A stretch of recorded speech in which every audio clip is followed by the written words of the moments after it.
So maybe you can go ahead and start sharing your slides. All right. Start shortly.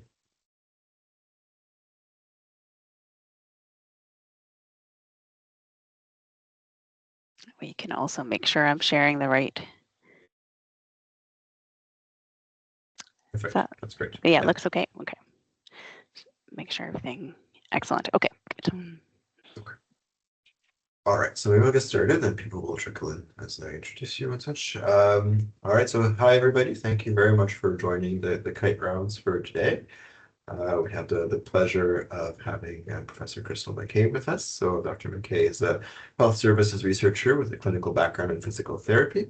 She's an assistant professor at the School of Rehab Therapy at Queen's Health Sciences at Queen's University. And she also has a Toronto link. She's an affiliate scientist at Kite and a status appointment as assistant professor in Department of Physical Therapy here at U of T. She's a member of Connected Minds, which is a collaborative research initiative at Queen's and York Universities, and she's also a board member of the International Society of Prosthetics and Orthotics Canada. Her research focuses on improving quality and accessibility of healthcare for people living with disability or chronic conditions, such as limb loss. And so welcome, Professor McKay, and go over to you, and we look forward to your talk. Great. Thank you very much for the introduction. So I'm going to move moving myself around. Nope. This probably is better. Okay, nice to see everyone and nice to see some familiar faces here as well.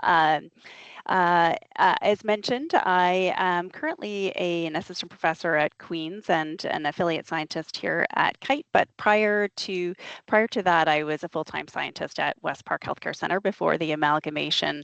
And so a lot of the work I do continues to be done in collaboration with a lot of partners at West Park and UHN. So really happy to present some of the work that we are involved in doing with you today. So the title of my talk today is about promoting physical activity in people with lower limb amputations. So just to provide a little bit of background, lower limb amputation is most common in older adults over the age of 65. The highest rates result from diabetes or other vascular diseases. As you can see, the last data that we have from the Canadian context is in the figure on the right of your screen. So with diabetes in the green and other vascular conditions in the red line, showing a pretty steady state in terms of the incidence of amputations in Canada across time. People with amputations do tend to have comorbidities. So some of our colleagues at St. John's Rehab did some work and they showed that on average, people in Canada with amputations have an average of 5 other health conditions, and they're at risk of developing other secondary health conditions. And about a quarter of people require contralateral or reamputation. So that may mean that the amputation they have at a higher level. So they might start with a transtibial amputation, end up having another amputation at the transfemoral level, or have an amputation on the other limb, which has significant impacts on function and quality of life. This population also can be at fairly high risk of mortality and cardiac events. So we often talk about individuals with dysvascular lower limb amputations. So these are amputations that are more related to diabetes and other vascular conditions, which are the most common kinds of amputations. They're at risk of high rates of mortality. So some studies showing about 30% post amputation about 1 year later. They also have higher prevalence of cardiovascular disease than the general population, more coronary artery disease.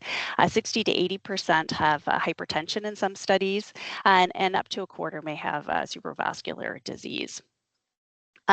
Also, there's some specific risk factors that put people at risk of higher rates of mortality after a major lower limb amputation, and that's an amputation at the ankle or above. So age, Black race, male sex, history of heart failure, kidney disease, cancers, or COPD are all independently associated with high risk of mortality after amputation.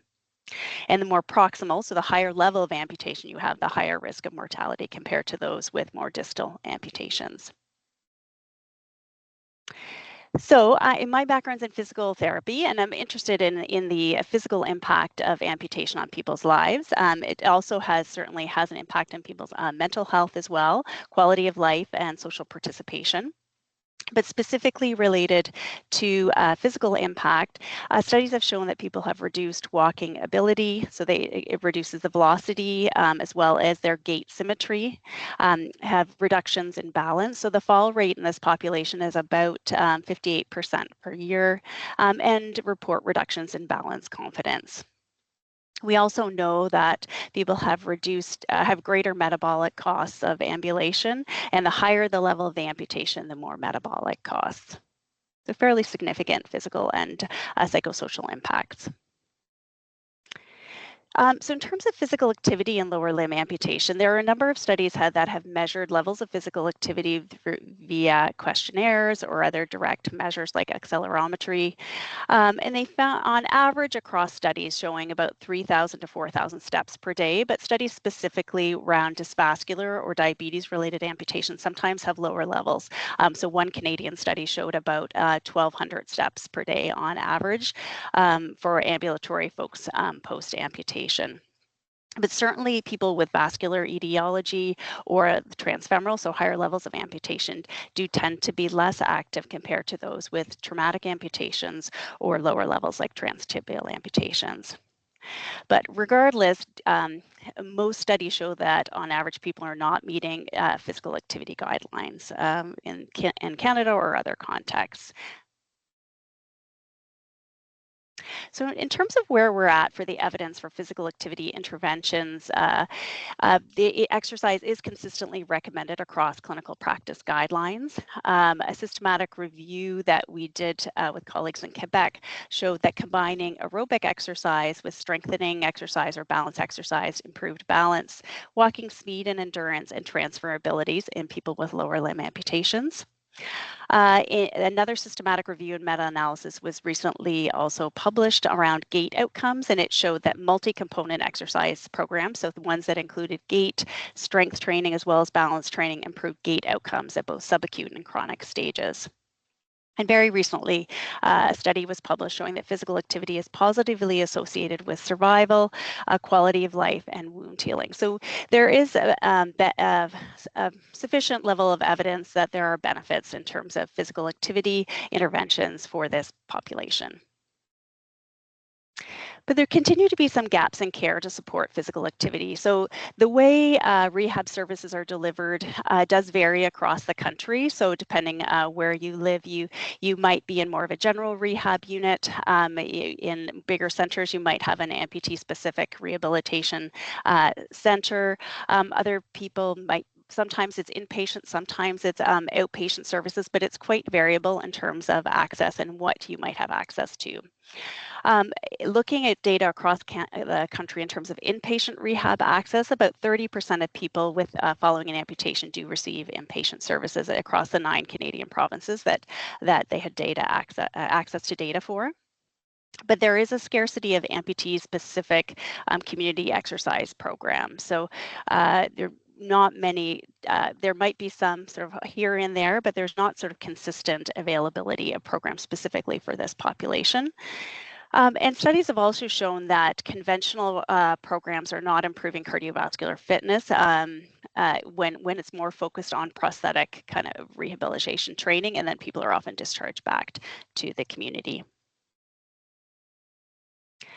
Studies have also shown a number of barriers to participating in physical activity following lower limb amputation. So typical kind of physical kind of features that increase barriers include fatigue, the increased metabolic cost of ambulation for this population, different types of pain that people may experience, so phantom limb pain, residual limb pain, and reduced mobility can also be a barrier.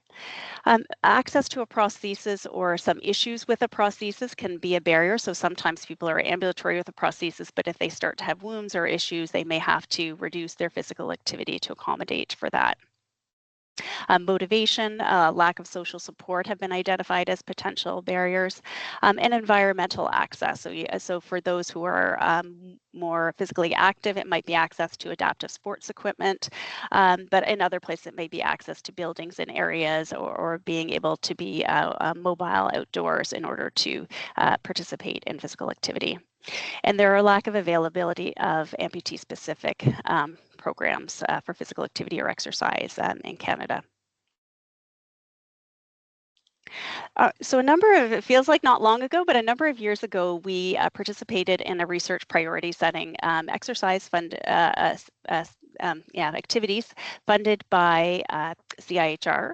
And it was a national consensus meeting on setting research priorities related to physical activity for people with lower limb amputation in the country. A few key gaps were identified at that time, including the lack of resources and information on guidelines for physical activity at the time, a lack of opportunities for peer support to increase physical activity, and the need for more community-based programs that had expertise to support people specifically with amputation. So there's a paper that was published a few years ago on that, and some of the priorities for research really help set our next steps in terms of research in this area. Some of the priorities that were voted on included having evidence-based resources and evidence-based guidelines for this population, to have peer-supported physical activity interventions, and more community-based exercise programs targeted specifically for people with amputations. So in the next series of kind of a few studies I'm going to tell you about are really focused on trying to address some of the priorities that were identified back in 2020. So where are we now in terms of advancing physical activity research priorities for lower limb amputation? So the first one I'm going to talk to you about is a project that I worked on with some colleagues across the country to develop physical activity guidelines specifically for people with lower limb amputations. So these were systematically developed, evidence-informed physical activity guidelines. And we went through a process where we used the agree-to method. So that's guided the guideline development. We had a panel of clinicians, researchers with expertise in lower limb amputation, people with expertise in developing guidelines, people with amputations themselves, providers, not-for-profits, and we're all engaged in the development process. So we conducted a systematic review and had an expert consensus panel meetings that were all done remotely, as this kind of ended up happening during the pandemic, and some survey feedback. So the papers are published in terms of trying to understand what physical activity and exercise improves fitness, mobility, and functional capacity in this population, and what's the type and minimum dose of physical activity that is needed. So we included intervention studies that were evaluating a number of the outcomes related to fitness, mobility, or functional capacity to really inform the next steps of coming up with some of the guidelines. So the guidelines, the evidence was assessed from the lowest to highest levels of evidence based on the grade system. And we had a 2-day expert panel to discuss the guideline development. And it was followed fairly typical agree-to protocol around ensuring that there was sufficient evidence to base the guidelines on. So each recommendation was discussed and modified until there was a consensus amongst the group. There was developed a preamble about who would be related to, and there was an agree-to expert who observed the process and appraised the guidelines using the online guideline appraisal tool.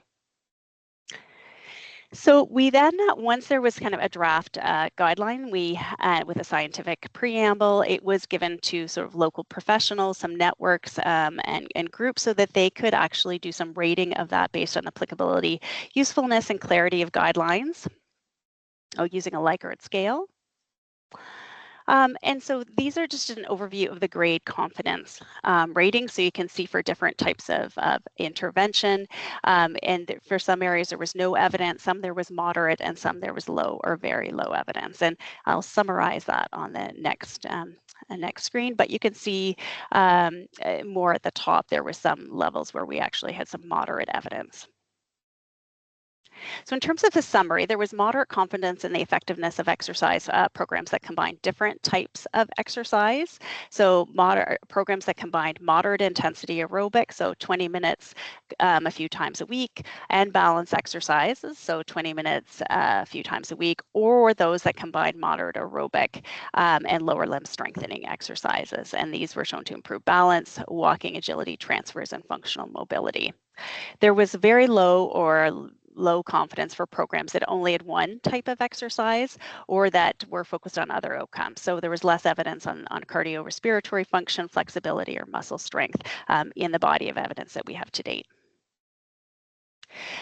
So the expert panel came to some consensus that the guidelines that we were able to develop at this point in time would be very specific to a population that was represented in the studies that have been conducted. So it was a very conscious decision. So that's why it's adults age 23 to 78. Those were those who were represented well in these studies. One-sided amputation, ankle or above. They had to be at least 8 months post-amputation for any cause of amputation, living in the community with a prosthesis. So these are prosthesis-specific guidelines for at least, and they were able to use them at least a couple of hours a day. We did get feedback then on the guidance that was developed through stakeholders on online surveys, and really you can see here the breakdown in the table that people with amputation in the middle column, and for the far right around from clinicians and researchers, and this was on a scale. So you can see in general, people thought they were appropriate for people with lower limb amputation, realistic in terms of time, amount, and that confidence that providers would be confident and people with amputation would be confident to meet these guidelines. So this is on your left there on the screen. This was the guidance that was just really is published this year around that shows the infographic for the evidence-based physical activity guidelines for people with lower limb amputation, showing who it's for. So these are for unilateral amputations at the ankle or above, living in different settings, and you can see that the final guideline really is for 60 minutes a week of moderate to vigorous intensity aerobic exercises, strengthening or balance exercises. So the strengthening could be at least 3 sets of 10 reps of 2 times a week, or at least 20 minutes 3 times a week of balance exercises. And that was just based on the evidence that we did have. And so that has been published, and we're doing sort of further work to try and figure out how we can get these more into practice. And I guess also to note that, of course, this is based on evidence. It is less than what the general physical activity guidelines for the population are, which may make it seem more reasonable for folks to be able to meet these guidelines in terms of having some benefits and outcomes.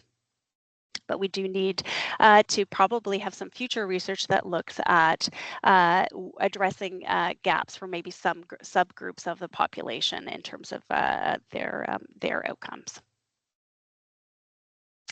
So I'm going to move on to the next project that I'd like to talk about. So one of the other, if you kind of recall back to the beginning when I was mentioning what the priorities that people set for in 2020 were for developing physical activity and exercise interventions for people with lower limb amputation.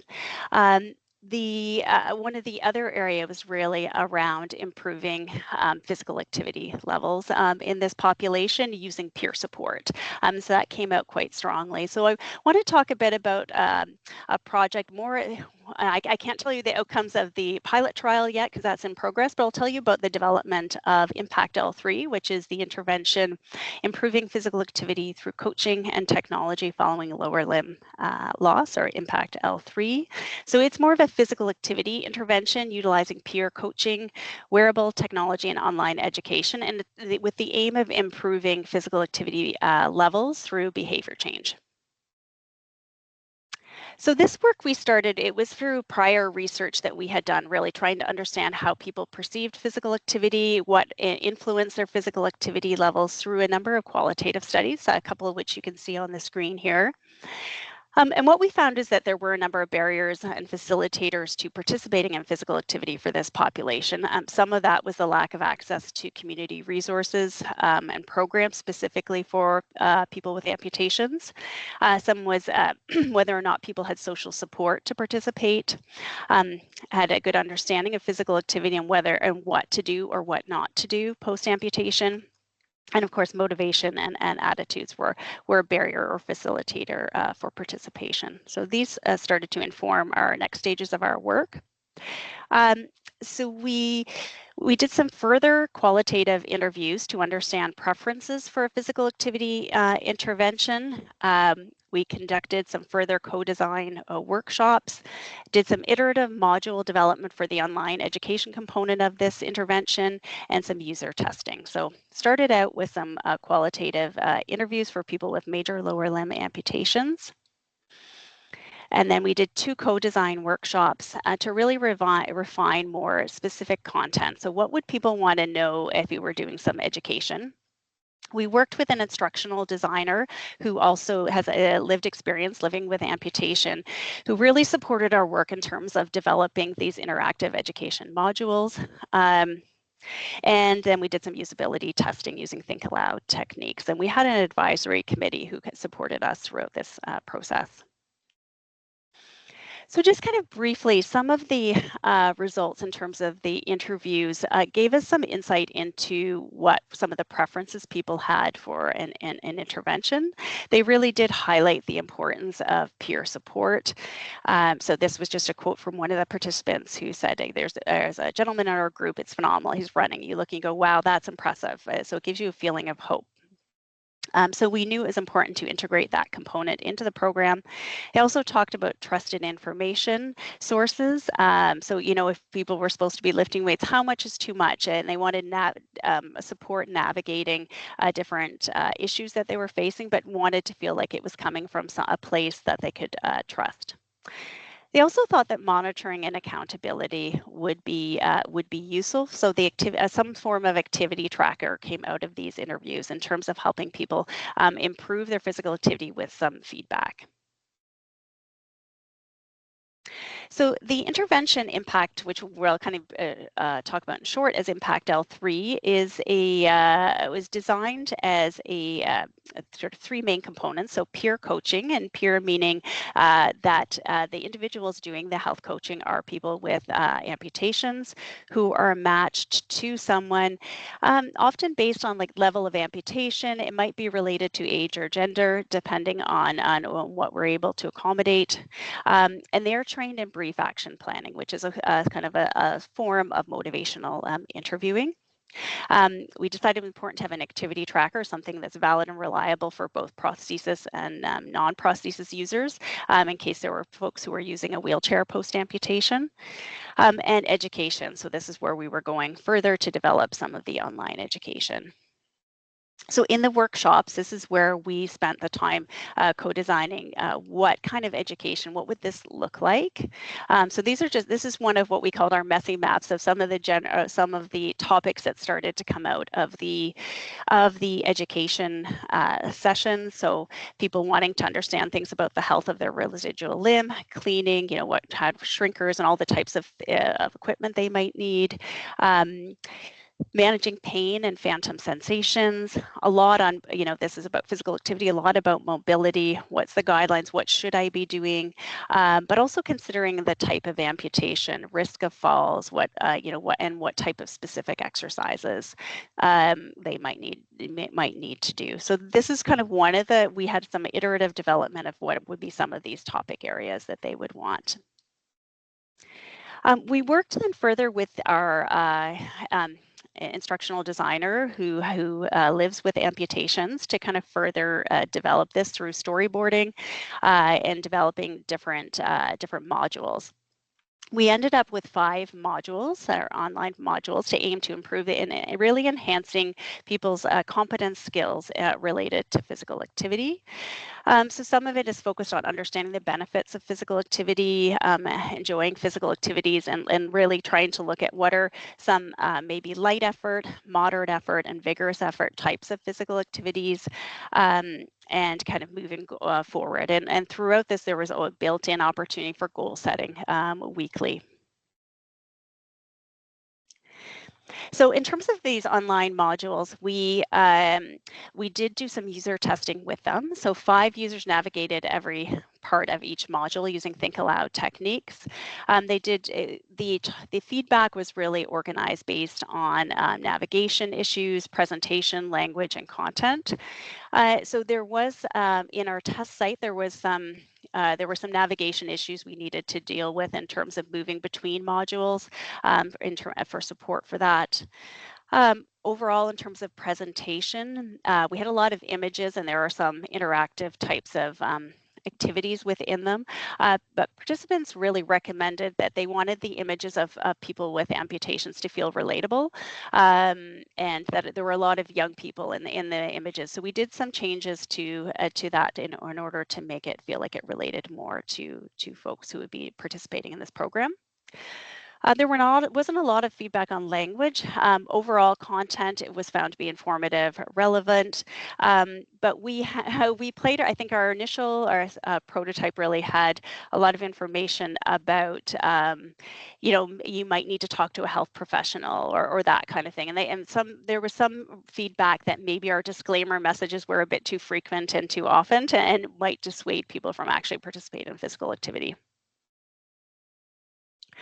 So we used the feedback to make some changes to our modules. So it's just an image of the front page. So there's a number, so there's content and it's within each of the 5 modules that we have. There are embedded videos. Each week there is a goal setting activity. This is worked on with the peer, but also there is information about how to set your goal within the online modules.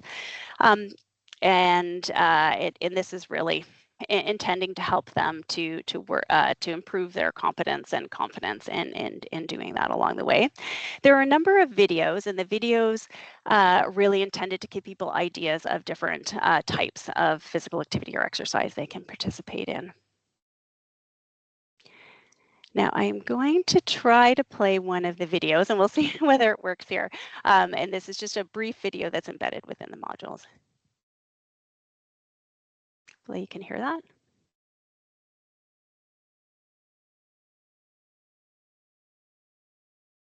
We can see the video, but we can't hear it. Okay, thank you for that. I'll just let you walk you through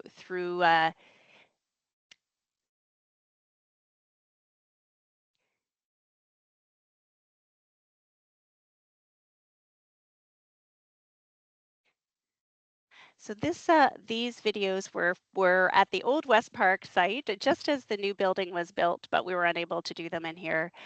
We had some volunteers participate in the videos and really just gave some examples. The text is really just talking about what are some of the, sorry, yeah. So the videos really give an overview, a voice overview of just giving people some ideas of what types of exercises they could do that follow the images. So they're not specific to any one individual, but ideas of sitting and standing types of balance. Similarly for the other types of videos, give an overview of what might be important for someone when they're considering that type of exercise. We did just to show that there was some theory that was brought into the development of this particular program. This is our logic model for the impact program. You can see on the left some of the inputs. The green column is the main component. So the top one, the peer coaching by another person with an amputation. They're really there to kind of set up some of your provide peer support, but they go through a goal setting with the individual and help them action plan. What kind of physical activity would you like to participate in this week? And help them self-monitor from week to week. There's also the online those modules that I was talking about, and they were given an activity tracker as well to help support and help them monitor their activity. what we're using right now is the Apple Watch. So the idea is that this is improving autonomy, relatedness through the peer and competence and self-efficacy to participate in physical activity, and through that increase their physical activity levels.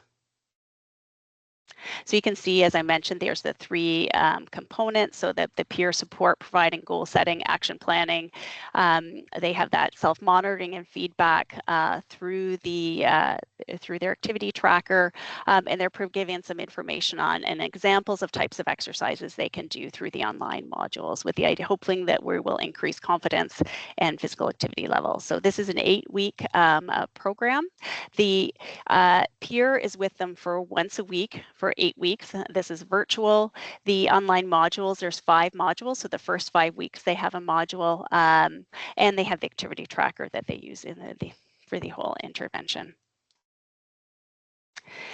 So that was the development of the program and a snapshot of what the program looks like. So what we're currently doing, and I don't have any results for you at this point, is a pilot randomized control trial. So that is funded by CIHR.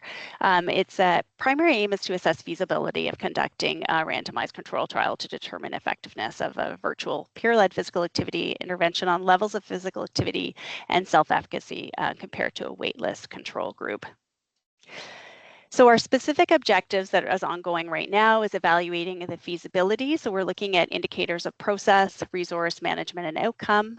We have a qualitative component of the study where we're looking at perceptions of characteristics of the program implementation, and study procedures. We're exploring the perceived feasibility and acceptability of the program we will do that amongst the coaches, but we're doing the interviews, of course, with folks with amputations as they complete the program, and hoping that this will also help us inform a sample size calculation for a future trial of effectiveness.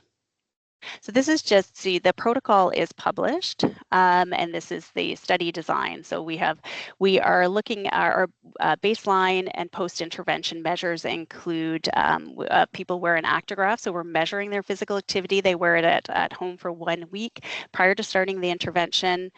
We have scales related to physical activity that they are self-report, self-efficacy scales, a depression scale, activity balance confidence, quality SF12, so quality of life scales, and they complete that at baseline after the 8-week intervention, and then 1 month follow-up data.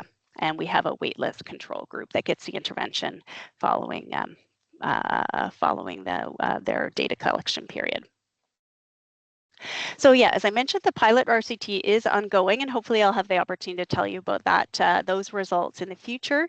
And then based on the results, modifications to the protocol may need to be made before hopefully moving into a full trial of effectiveness. So the third study I really wanted to talk to you about, it relates back, if you think, to the priorities that people were setting around physical activity, was more around community-based exercise intervention for people with lower limb amputations. And we received funding from the War Amps to co-design a theory-informed community-based intervention with people with amputations, their caregivers, and healthcare providers. So we use what's called an experience-based co-design approach, situated more within a constructivist research paradigm. It was participatory and iterative, so it went through some very exploratory phases, more discovery, and then trying to get a bit more specific in terms of a prototype of what would this intervention look like. So we started with focus groups. We moved into what we call more workshops, and we did have a development team that supported it throughout the process. So in the exploratory phase, we did 10 virtual focus groups. So they were fairly small, up to 5 individuals per group. We used open-ended questions. We did have some program scenario presentations so they could respond to and discuss. And then more in the workshop phase, we had 6 virtual workshops, 4 to 11 individuals per workshop. There was a presentation of what we had found in the first phase, some small group discussions and activities. And just to give you an example, so in the bottom right-hand corner, we had developed personas to help guide some of the development of what this prototype or what an intervention could look like. And so there were different individuals, and these were really based on some participants of our prior research, where we gave a little bio of the individual, what was their amputation, what were some of their physical activity levels like, what were some barriers, and so that people, the participants of our workshops could actually use some of these prototypes to help guide, okay, what would an intervention look like? How does it accommodate this individual versus this individual? Because we had to get about 5 personas.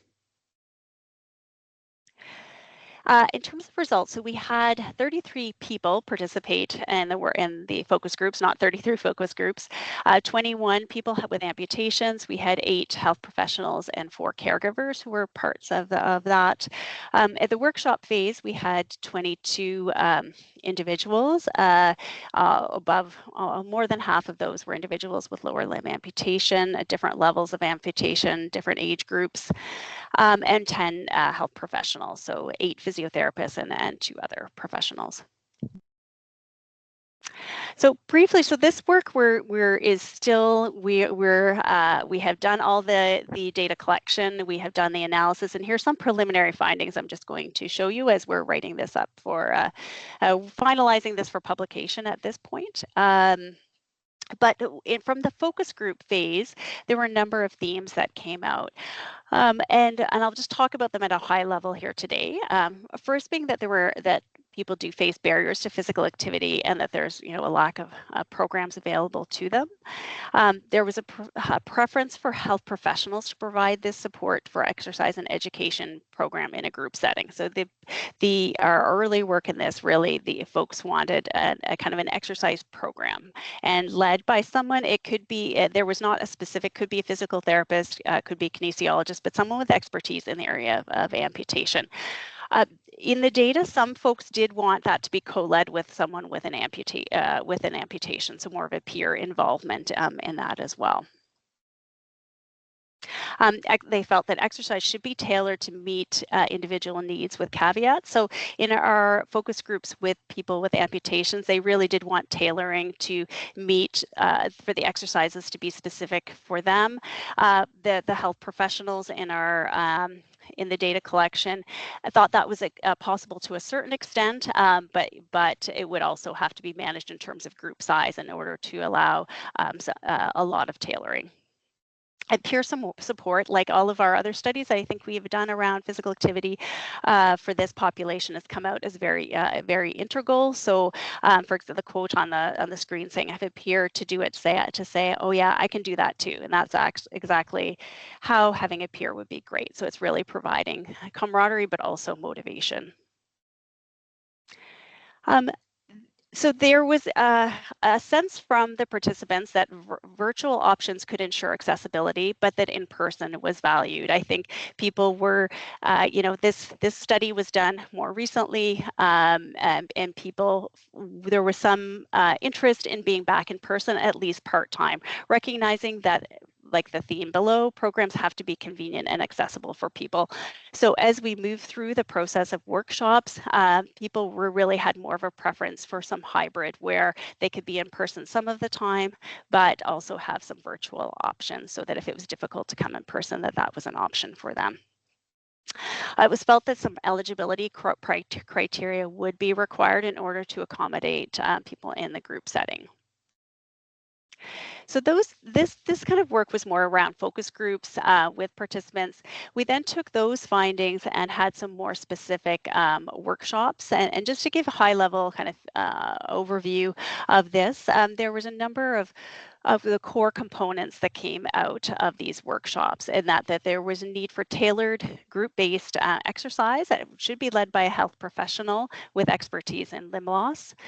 That also there was a need for some education sessions, whether that's just 1 or 2 education sessions, but something that was outside of the actual exercise class could be done virtually. This is one of the components they felt that might work virtually for, but to provide some education that was related to physical activity or enabled them to participate in physical activity. And as mentioned, they liked the social support, so the group-based setting was important to this group. In terms of program participants, there was a discussion in these workshops about inclusion criteria, and I think the key ones were really just about risk for falling and ensuring that people could participate in the programs and not be at risk. It's interesting. There was, I think, some discussion or debate between health professionals and people with amputations about this, where I think there was more caution from health professionals about ensuring that people were safe and without falls risk. Some folks with amputations expressing that it's inherent in being a lower limb amputee to be at falls risk, and that they wouldn't want the criteria to be too restrictive. But in general, that there should be some criteria to support ensuring people that the clinician leading it is small enough that they can provide feedback, and that it's a safe environment, and that they have the right equipment available to them. They recommended that there be an intake assessment so they knew who was coming into the program.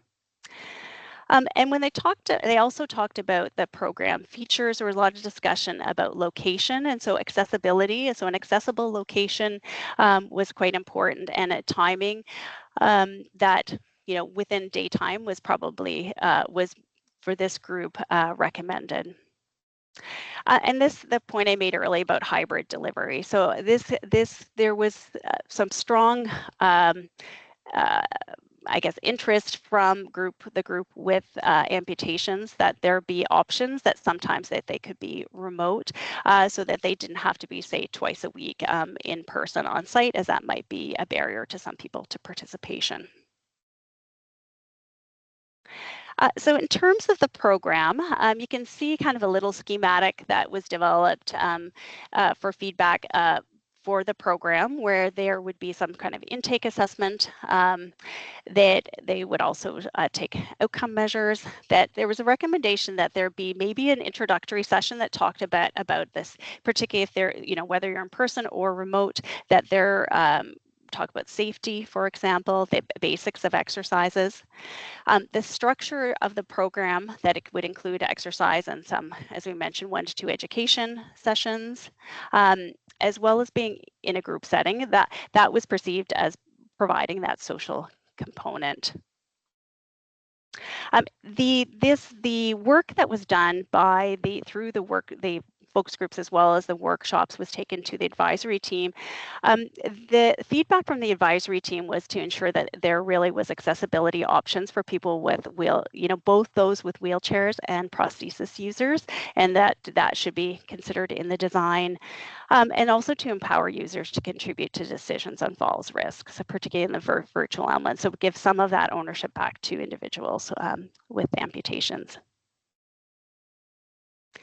So in terms of the conclusion for this work, so we're still in the final stages of analysis and writing this work up, but it really was a nice collaborative patient-centered approach to development of intervention, with a partnership between the advisory team with people with amputations as well as researchers.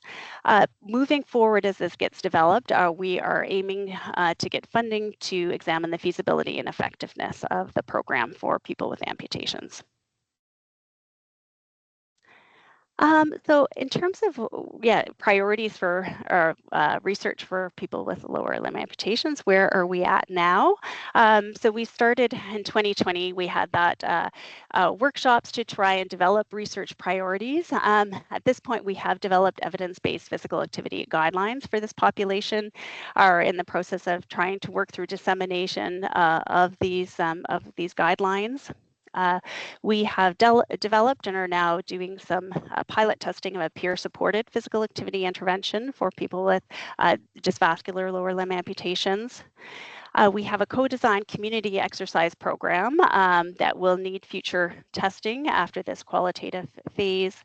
But we have, I think, developed a nice team of engaged end users and clinicians that hopefully will lead to optimized outcomes for people with amputations. In terms of next next steps. As I mentioned, we've got some interventions that now the core components are developed, and we're really looking at further testing. So certainly with the Impact L3 peer-supported intervention, we'd like to, following this the stage we're at now is to do more of an effectiveness study of that and really move towards study scale and spread of effective interventions. We've also have recently received some funding with some colleagues at UHN to do a little further developing and pilot testing of cardiac rehab program for people with lower limb amputation. So that's happening over the next couple of years. And given the high risk of cardiac events for this population, we think will be an exciting opportunity with UHN to hopefully further develop a program for these people to reduce rates of cardiac events. And so with that, I'd like to, thank you for your time, acknowledge a lot of other people and funding sources who are involved in this work. And okay, I've left some time, so hopefully we can have some discussion. Thank you. All right, thank you very much. Excellent talk. We really appreciate the very immediate impact aspect of the work that you're doing. So congratulations. We'll open it up for questions if anybody would like to ask Dr. McCabe.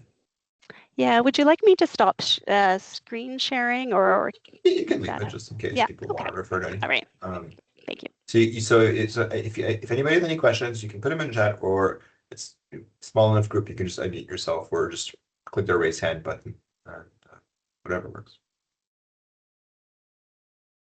Maybe I'll start us off while people are formulating their questions. I have two questions actually.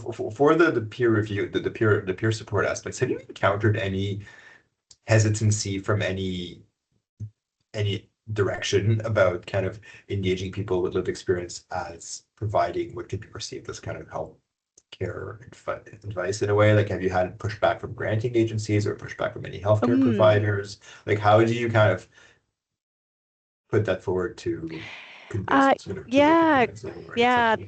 I think some of the, so we haven't had pushback from granting agencies per se. It did take us a few tries to get our CHR funding to test the peer-supported intervention, but I don't think the comments weren't so much specific to that comment. It was just further refinement, as that often is.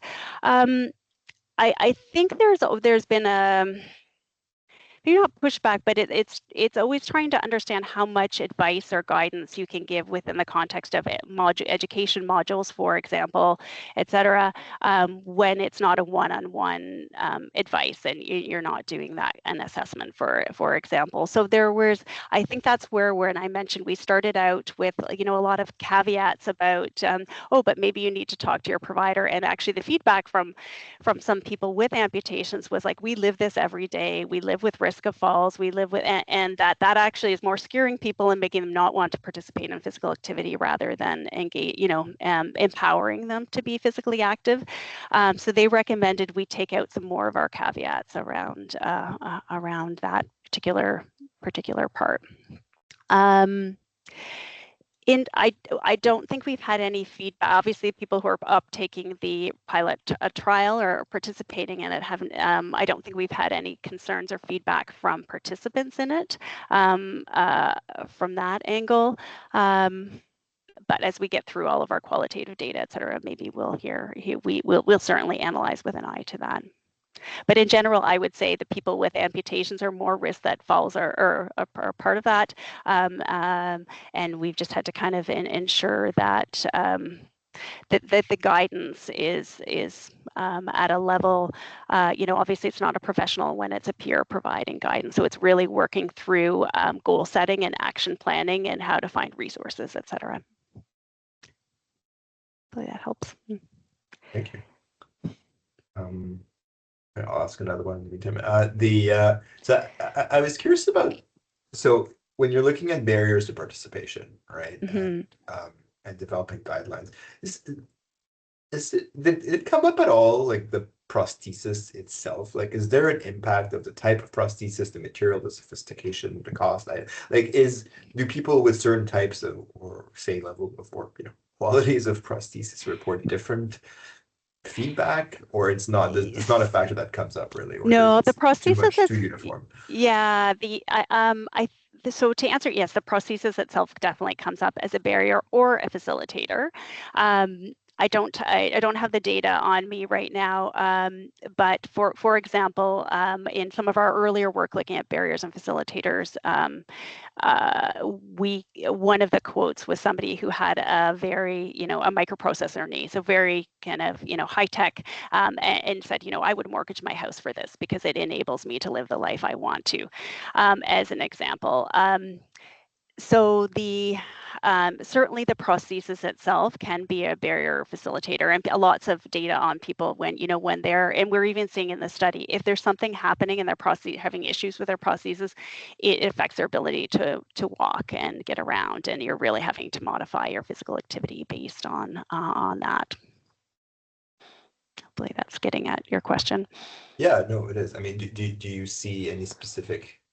And just obviously, I'm an engineer, so I'm asking you a question. Like, do you see that as an important area for innovation? Is there like, if we could improve X in the prostheses, it would be removing a common barrier, or this is not the primary driver of the limit of the lack of? Yeah, I think so.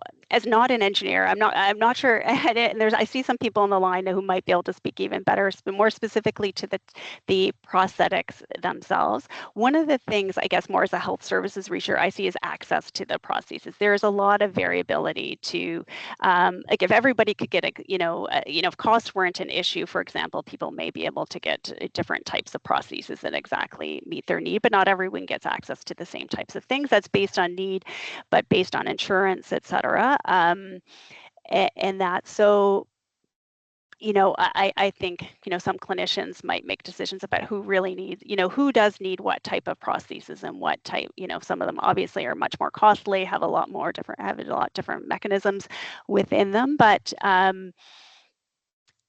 access is quite variable between individuals, between provinces, and some of that is probably funding modules and lots of different things, as opposed to the technology itself, I would think, in a way, particularly for lower limb anyway.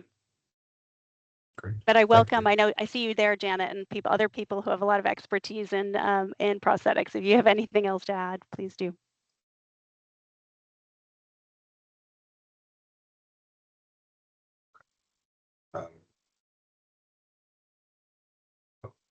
So Janet says, comfort and function of the prosthetic device can make a big difference. Yeah. Thank you for clarifying that. Oh, we have a question as well from Tatiana. Tatiana, go ahead. Yeah, hi, thank you so much for this line of work. It's extremely important. I wondered if there should be any consideration for legal implications in light of potential risk of re-injury, and how this is placed on the shoulder of clinicians who will refer or recommend exercise. If you can comment on this, it would be nice. Thank you so much. Yeah, so the legal implications of recommending exercise. Are you thinking of any of the interventions in particular, like?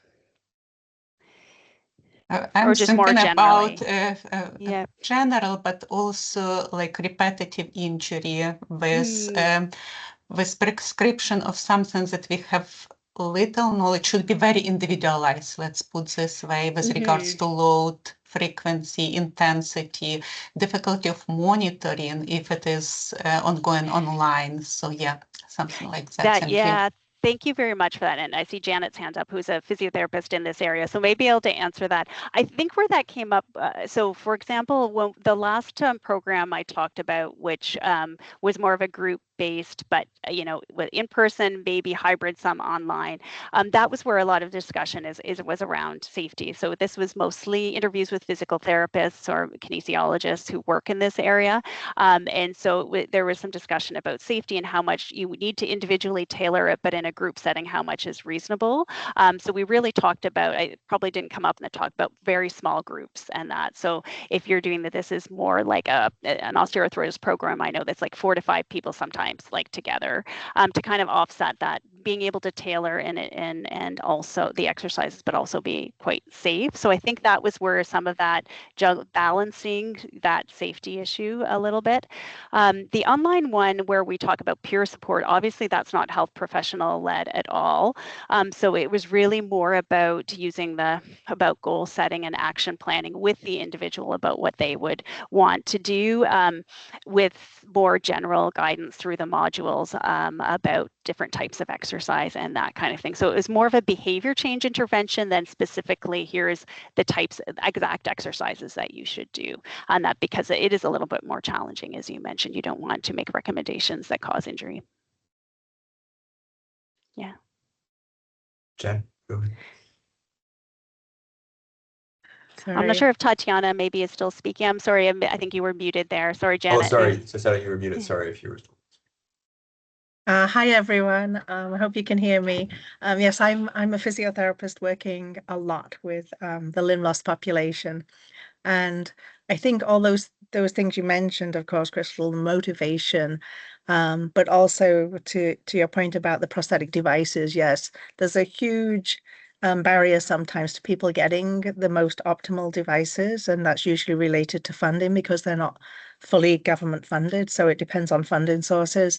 And yes, somebody that a microprocessor knee would be suitable for can usually have a lot more function, and particularly important as well is the comfort of the device, the function of it. If can get to wearing a device for most of the day, that's kind of huge in this population. And as you know, in our diabetic dysvascular populations, sometimes there's health concerns and just moving towards, we can all be healthier, right? We can all probably more physical activity is better for most of us. So just moving things forwards in that, I think the goal setting is huge, but certainly the devices do play a part. And as far as being safe, yes, I mean, we do have a lot of fall risk in our population, so kind of mitigating that, but also giving personal choices back to patients around their activity levels is key as well. And a large part of our population are walking already with gait aids, so choices around that as well, and what you can and can't do, I think, are important on an individual level. And certainly there's some risk involved as we exercise, but probably more risk as we don't exercise. Yeah. Thanks so much for Janet for saying that, Janet, because that's sort of what we heard from a lot of participants in the studies, and I'm sure you hear that daily in practice. Is really that we live with some of this risk, but want to be able to make those that have autonomy to make some of those choices about what we participate in, and not to and not to take away some of those exercise options. Thank you both. Any last questions?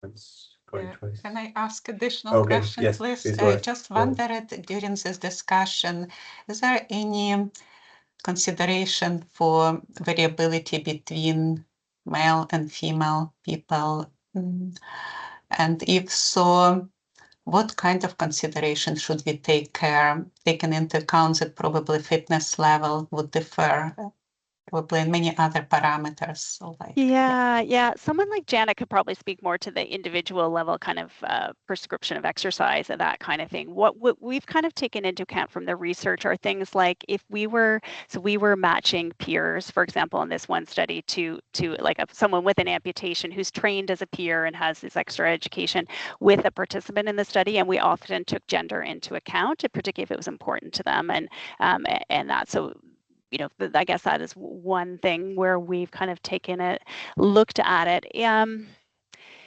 In terms of the exercise programs were more, I guess, tailoring it to the individual. But having said that, there are, there's studies that show that certainly that women may have different experiences with post-amputation. They tend to get a prosthesis later, and maybe when they're less healthy, for example, just from access to prosthesis.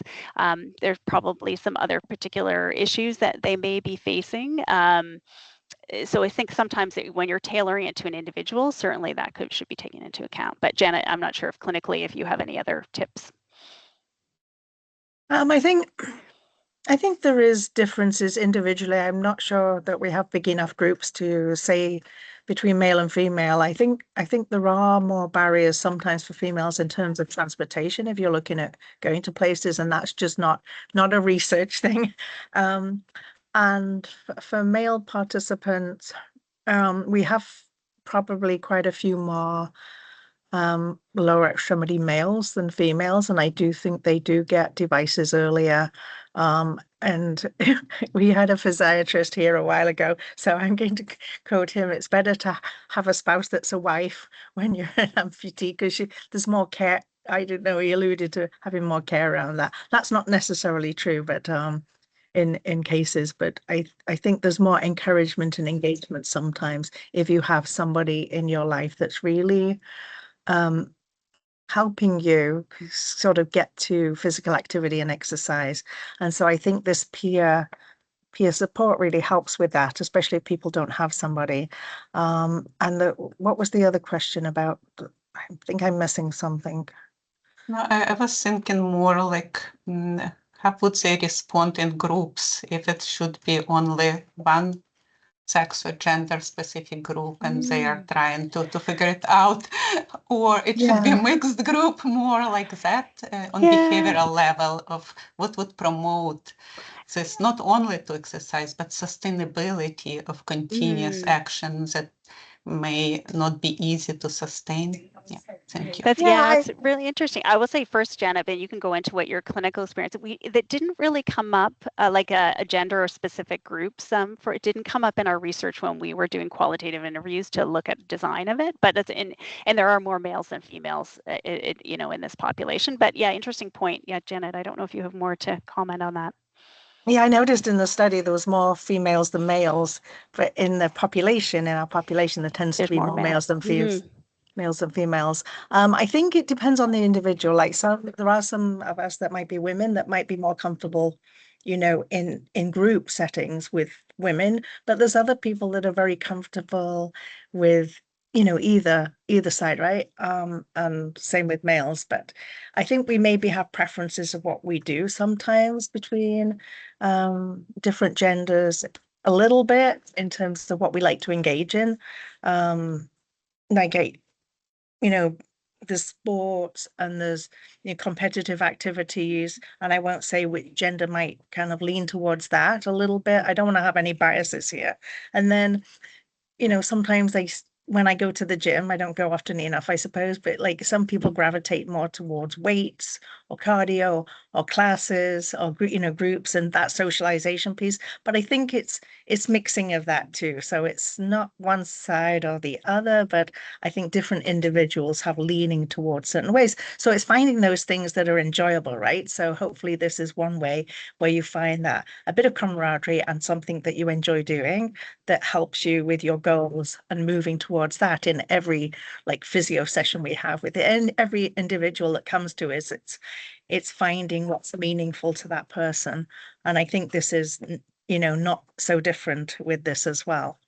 And we did just sort of last comment, kind of consider, while it didn't come up very strongly, we did consider that for matching so that the study where we're testing it, where we have peers matched with a participant, that gender is the consideration with that. So we have trained peers who identify as males or females, and we are matching, and particularly if the person thinks that might be something important to them.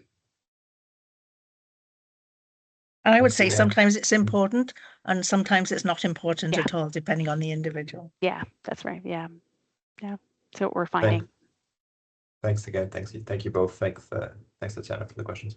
I think with that, we're going to close the session. So please, everybody, join me in one more hand of applause for Dr. McKay. and virtual applause. It was a great talk, and thank you for joining us today. Yeah, thanks very everybody much for the your attendance. opportunity. Yeah, bye-bye. Bye, everybody.